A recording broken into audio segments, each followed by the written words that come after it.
ఈ రాష్ట్రంలో అనేక ఇంజనీరింగ్ కాలేజీలకు పర్మిషన్లు ఇచ్చి అందులో చదువుకునే విద్యార్థులందరికీ ఫీజు రియంబర్స్మెంట్ ఇచ్చి వాళ్ళందరికీ కూడా ఈ పరిశ్రమలకు పనికొచ్చేటువంటి మానవ వనరులుగా తీర్చిదిద్దినటువంటి ఆనాటి ప్రభుత్వాలు చేసినటువంటి కార్యకలాపాలే తప్ప హైదరాబాద్ నగరానికి పాలించినటువంటి టీఆర్ఎస్ పార్టీ 10 సంవత్సరాలు ఏమి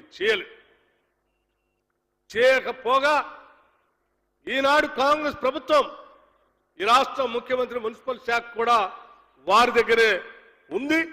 వారు ప్రత్యేకంగా దృష్టి సారించి హైదరాబాద్ నగరాన్ని ఇంకా ఒక అడుగు ముందు తీసుకుని వెళ్ళి గ్లోబల్ సిటీగా మార్చాలనేటువంటి ఆలోచనతో మూసీ రిజర్వేషన్ అనేటువంటి కార్యక్రమాన్ని తీసుకున్నారు. ఈనాడు ప్రపంచంలో ఏ నగరానికి పోయినా బాగా అభివృద్ధి చెందినటువంటి దేశాల్లో ఆ నగరాలు మధ్యలో ప్రవహిస్తున్నటువంటి నదుల్ని శుభ్రం చేసుకుని దాని చుట్టూ పర్యాటక రంగాన్ని అభివృద్ధి చేసుకోవటమే కాకుండా ఆహ్లాదకరమైనటువంటి వాతావరణంతో పాటు ఆరోగ్యకరమైనటువంటి వాతావరణాన్ని కూడా ఏర్పాటు చేసుకొని ఆ నదుల్ని జీవనదుల్లాగా ఉంచి ముందుకు తీసుకొని పోతా ఉన్నారు. ఆ రకంగా హైదరాబాద్ నగరాన్ని కూడా మార్చాలని దాదాపు 55-56 కిలోమీటర్లు ప్రవహిస్తున్న ఈ మూసీ నదిని కూడా జీవనదిగా మార్చాలని ఎంత ఒత్తిడి ఆర్థిక పరమైన ఇబ్బందులు ఉన్నప్పటికి కూడా హైదరాబాద్ నగరం మనందరికీ గర్వకారణం. దీన్ని ప్రపంచ నగరంగా మారిస్తేనే మన యువతకి విద్య ఉపాధి అవకాశాలన్నీ పెరుగుతాయనేటువంటి ఆలోచనతో ఈ ప్రాంత అభివృద్ధి కోసం ఒక ప్రణాళికాబద్ధంగా ముందుకు పోతా ఉంటే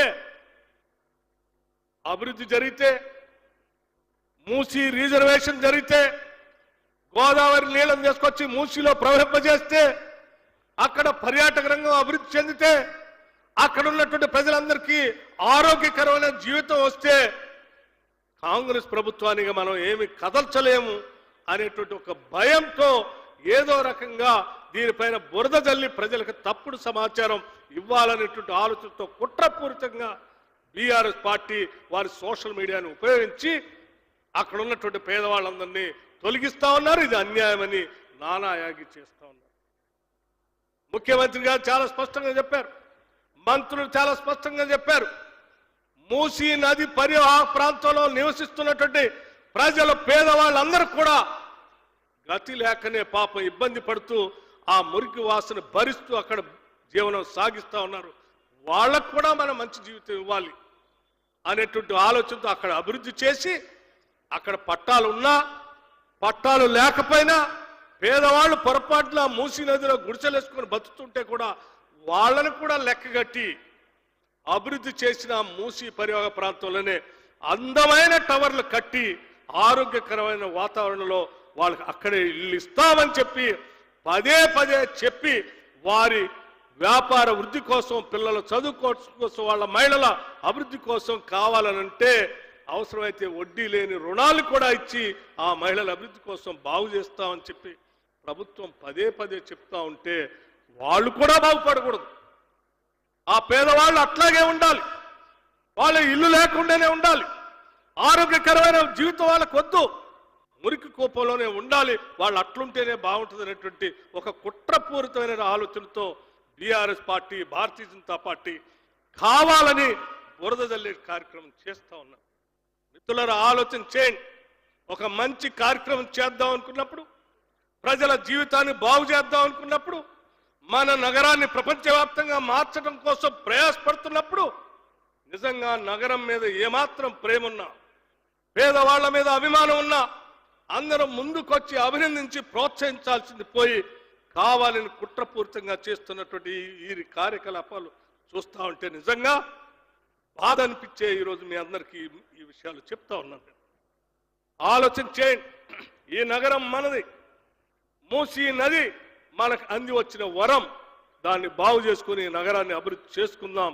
దానికోసం ఎంత ప్రయాసం ఖర్చైనా ఎంత ధనం ఖర్చైనా ఖర్చు పెట్టడానికి వెనకాడకుండా ఈ ప్రభుత్వం ముందుకు పోతుందనేటువంటి ఆలోచనని, ఇది ప్రజల కోసమే నగరం కోసమే చేస్తున్నటువంటి అంశాన్ని ప్రజల దృష్టికి తీసుకొని రావాల్సింది కూడా నేను మీ అందరికీ విజ్ఞప్తి చేస్తా ఉన్నాను.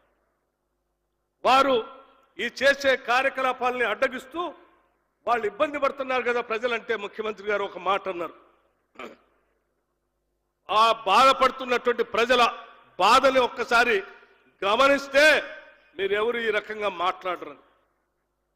సౌదినమ్మ అని ఒక ఆయన బయలుదేరి నేను ఆడ పడుకుంటే 24 గంటలు ఒక రోజు అని.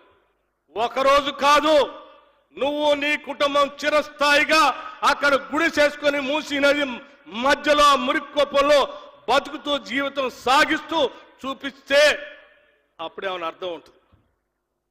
ఒక్కరోజు కావాలని అక్కడ పోయి పడుకొని నేను పడుకున్నాను మిగతా వాళ్ళంతా అక్కడే ఉండండి అని చెప్తే మళ్ళీ పోయి నువ్వు విలాసవంతమైన ప్యాలెస్లో బతుకుతూ వాళ్ళు ఆడే ఉండవని చెప్పడం కరెక్ట్ కాదు. వాళ్ళ బాగు కోసం ఈ రాష్ట్ర ప్రభుత్వం కట్టుబడి ఉంది. బ్రహ్మాండంగా అభివృద్ధి చేస్తాం. ఆ చేయటమే కాదు, వాళ్ళకు కావలసిన అభివృద్ధితో కూడినటువంటి ఆర్థిక సహాయాన్ని ఇళ్లను కూడా ఈ ప్రభుత్వం అందిస్తుందని చాలా స్పష్టంగా మనం చేస్తా ఉన్నాం. అంతేకాదు మిత్రులారా, ఈ నగరం అభివృద్ధి చెందితేనే నగర రాజ్యంగా మారుతున్నటువంటి ఈ పరిస్థితుల్లో యువతకు ఉపాధి అవకాశాలు దొరుకుతాయనేటువంటి ఆలోచనతో ఈ రాష్ట్ర బడ్జెట్లో 10,000 కోట్ల రూపాయల నగరాభివృద్ధి కోసం కేటాయించడం జరిగింది. మరి నువ్వు ప్రపంచం అంతా తిరిగి వచ్చావు, నేను అర్బనైజేషన్ బాగా చేస్తున్నానని చెప్పావు. ఏనాడైనా 10 ఏళ్లలో ఒక 10 పైసలైనా నగరాభివృద్ధి కోసం ఖర్చు పెట్టావా? లేదే. ఈరోజు మేము వస్తా ఉంటే ఇప్పుడే ఎక్కడ ప్రారంభోత్సవాలు చేశారు. ఏ కూడల దగ్గరికి వెళ్ళినా ఎక్కడ కూడా రెడ్ లైట్ లేకుండా, సిగ్నల్ లేకుండా అండర్ పాస్, ఓవర్ పాస్, ఆ పైన బ్రిడ్జి, లెవెల్ మామూలు రోడ్, ఎక్కడ కూడా సిగ్నల్ లేకుండా ట్రాఫిక్ సజావుగా సాగేటట్టుగా మొత్తం నగరం మొత్తానికి రూపకల్పన చేసి డిస్ప్లే చేశారు. నేను అడుగుతా ఉన్నాను, నగరంలో ట్రాఫిక్ అనేది పెద్ద సమస్యగా మారింది.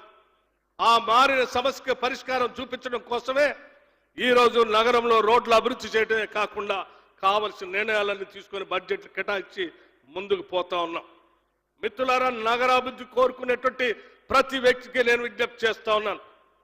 ఇక్కడ నగరంలో సంక్షేమం కావాలని కోరుకునేటువంటి పేద వాళ్ళకు కూడా నేను విజ్ఞప్తి చేస్తా ఉన్నాను.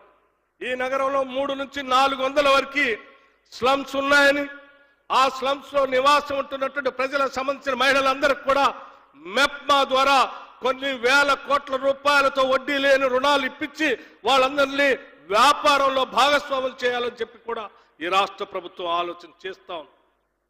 ఇదంతా ఈ నగరంలో ఉన్నటువంటి ప్రజల అభివృద్ధి కోసం చేసేటువంటి కార్యక్రమం. ఈ కార్యక్రమాన్ని నగరం బాగుపడాలని కోరుకునేటువంటి వాళ్ళందరికీ కూడా నేను ఒకటే విజ్ఞప్తి చేస్తా ఉన్నా.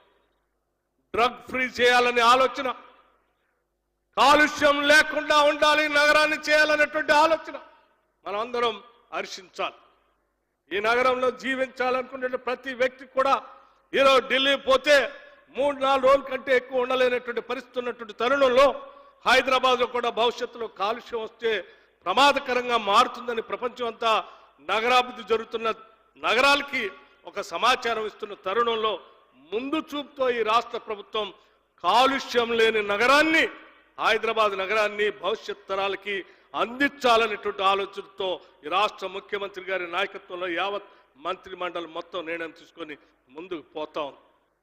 అందుకే భవిష్యత్తులో ఇక్కడ కాలుష్యం లేకుండా ఉండటం కోసం నగరంలో అవసరమైనటువంటి కాలుష్యానికి కారణమవుతున్నటువంటి పరిశ్రమలు ఏదైనా ఉంటే, అవసరం అనుకుంటే ఔటర్ రింగ్ రోడ్డు బయటికి పంపించేనా ఈ నగరాన్ని పొల్యూషన్ ఫ్రీ నగరంగా, డ్రగ్ ఫ్రీ నగరంగా, సేఫ్టీ నగరంగా, అన్ని సకల సదుపాయాలు ఉన్నటువంటి నగరంగా, ప్రపంచాన్ని ఆకర్షించేటువంటి నగరంగా మార్చాలనేదే ఈ రాష్ట్ర ప్రభుత్వం యొక్క లక్ష్యం, ఆలోచన.